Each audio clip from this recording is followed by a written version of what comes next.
Hello, everyone, and welcome back to another episode of RE Radar. Once again, I'm your host and realtor, Nathan Mathisen. And what RE Radar is all about is digging into the stories, trends, and ideas that are shaping the real estate world. So, without further ado, let's jump right into today's topic. And what we're going to be talking about is something that's showing up more and more in conversations lately, and that is co buying. And I'm talking about teaming up with friends, family, or even trusted partners to buy a home together. And it might sound a little unconventional, but it is actually becoming one of the smartest and fastest growing ways to get into home ownership today. So, in this episode, I'm going to be breaking down why this trend is taking off, how it actually works, what to watch out for, and what it looks like when it's done correctly. So, let's dive into that. First off, why is it becoming more and more popular? And I think it comes down to a couple of big things, and that is affordability and access. You've got higher interest rates the last couple of years, home prices, and a tight inventory. A lot of buyers, especially younger ones, realize that buying solo just isn't within reach in a reasonable time frame for them. So if they want to buy sooner on in their life, they're going to have to do it with someone else. According to a 2025 report from CoBuy, there are more than 61 million Americans who co-own a home with someone who isn't their spouse. That's nearly 20% of the population. And Gen Z, they are leading the charge with they're about 78% more likely than millennials to consider co-buying a home. So what used to sound kind of alternative is now just practical. Younger buyers don't necessarily see owning with a friend or siblings as weird. They see it as teamwork, as a way to build equity and build wealth together rather than waiting around for perfect timing or for the perfect partner in terms of spouse. And honestly, it makes sense. Housing has always evolved with culture, and right now we're in that evolution moment in society. So, how does it actually work though? Let's talk about the mechanics a little bit. Now, there's no one size fits all setup here with co-buying. There are a few different legal structures for you to use and lean on depending on what you need and the style. The first one I'm going to touch on is tenants in common, often shortened to TIC. That means each person owns a specific percentage of the property, and it doesn't have to be an equal share. One person might own 60%, while the other owns 40%, and either owner can sell their share if they want to. Next, there's the joint tenancy. That's usually going to be equal ownership. And so if it's two people, it's 50-50, three people, 33% each, whatever it is. And if one owner passes away, their share automatically will go to the surviving owner or owners. And then there's the LLC route, where you form a limited liability company and the LLC owns the property and each person owns a membership share in the company. The setup is a great way if you want legal protection or if you're buying something like a vacation home or investment property. There are even new platforms out there that are based on co-ownership models. Companies like CoBuy, Nestimate, or Paradigm that specialize in helping groups structure and manage co-ownership legally and financially. The key is this. It's not just let's both pay the mortgage, it's actually owning the property together, which means the rights, the decisions, and the responsibilities are all shared as well. And that is where things can get tricky if you do not plan for it. So you're going to need to plan for it. Before we get into that, though, let's hit on a few of the positives, and there actually are quite a few of them, I feel. Co-buying, it lets people get into the market sooner. If you're splitting the down payment, mortgage, taxes, and maintenance, suddenly that unaffordable house might actually be within reach. It can also be a great way to build equity faster. Instead of renting for 5 more years while you save for a solo down payment, you start building that wealth now, and maybe later on, you can use that equity to buy your own place. Another advantage, you can buy better. Maybe you and your friend can afford a place with a yard or in a better neighborhood or in an area that just has better rental potential for down the road. Now, another positive is that you're also actually sharing that risk with someone else. Things like repairs or unexpected expenses, it doesn't just fall on your shoulders. There's multiple people that will be responsible for that. So done right, co-buying, it's not just about the affordability, it is a creative wealth building move. Now, some of the risks, because of course there's going to be risks, it's not all sunshines and buttercups out there for co buying.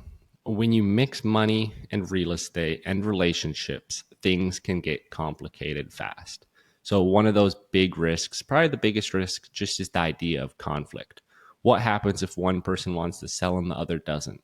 Or if one person wants to do the renovation and the other person doesn't think it's worth it, thinks it's a waste of money.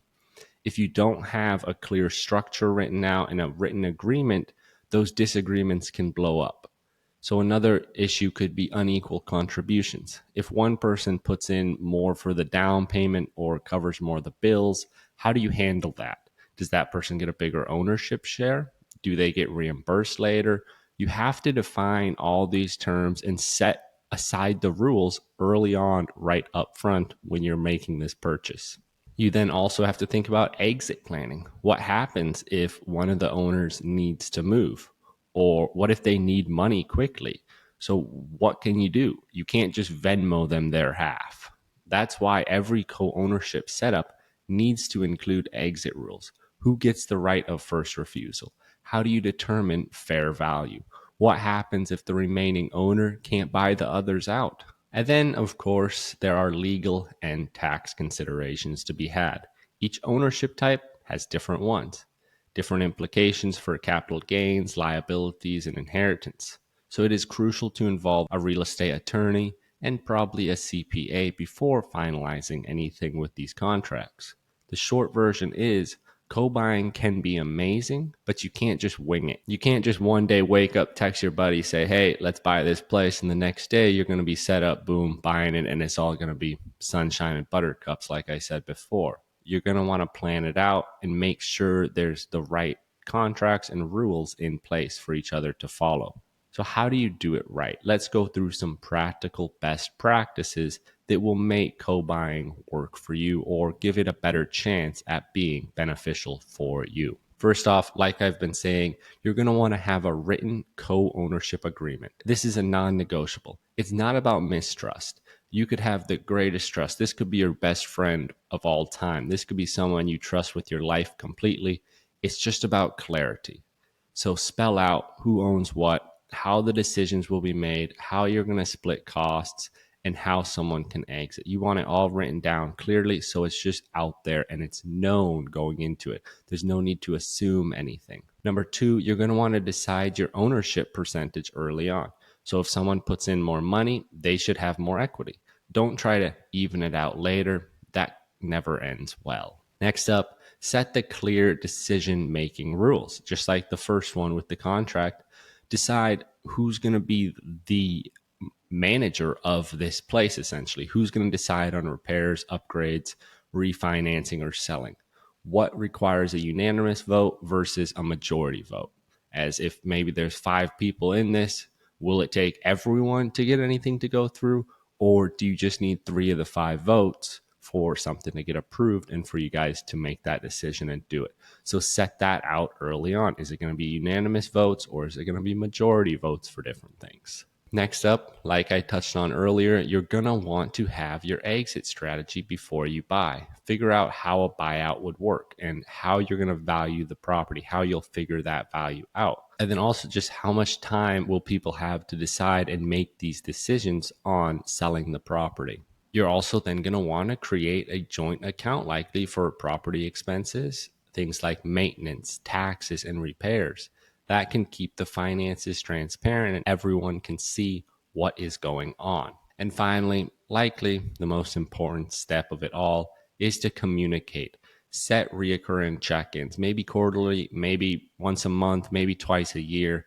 Just set up these set dates where you guys are going to get all together and you're going to discuss these finances. You're going to review maintenance.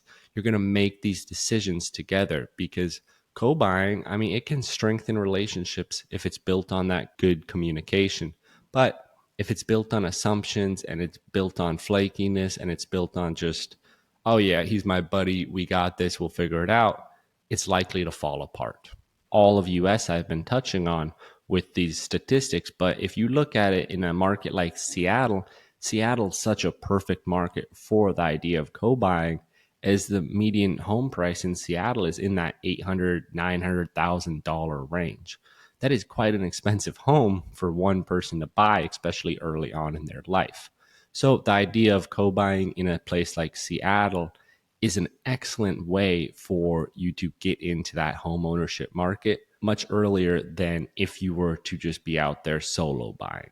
And there's lots of different options for you to go about co-buying. Maybe you try to co-buy a duplex. Then you each have your own unit essentially, but you're still somewhat together. Or you co-buy a property that has a detached additional dwelling unit, or you co-buy a place with the idea of building one of those detached additional dwelling units to create more revenue for you or just create more space for you. So there's different ways and different strategies of the property type that you could be co-buying with. And this is something that I feel we're going to see more and more of as prices are staying high and people need to get creative in order to find home buying opportunities in a place or in a market like Seattle. Now, here's the takeaway I say. Co-buying, it's not just some blimp on the road. It is a logical response to the tough market. It's a creative, collaborative way to break into home ownership sooner, build the equity faster, and take control of your financial future with equity building. I remember pulling up a stat for you guys last year where it said basically the median wealth of a homeowner is in the $400,000 range, while the median wealth of a renter was like $11,000. So get into home ownership, tap into that long-term wealth building aspect of it, and you can see the benefits of co-buying with helping you get to that point. And now remember though, it only works if it is structured intentionally. You're going to want to get the legal side of this all correctly. Keep the communication open, protect everyone's interests from day one. It doesn't matter if it's your best friend from before you were even born or whatever it may be. You're going to want to get everything legally written out, great communication, and get the rules straight so that there are no potential conflicts down the road. So if you want to explore what co-buying might look like for you or your situation, or you just want a checklist of what to include on an agreement, reach out to me and I'd be happy to walk you through it. And I'd be happy to chat with you about different options and different avenues for you to go about with maybe what property to go for, what area to buy in, and any of those different questions you might have with co-buying. Feel free to shoot me a message. Always happy to help. Now, that is all the time we have for today's RE Radar. If this episode helped you think differently about real estate, do me a favor, share it with someone who's been talking about buying but feels stuck. And don't forget to subscribe so that you can catch the next episode where we'll just keep diving into these unique little real estate ideas, trends, housing market, or education pieces on real estate. But until next time, own smarter, not harder. Thanks for watching. Thanks for listening. Peace.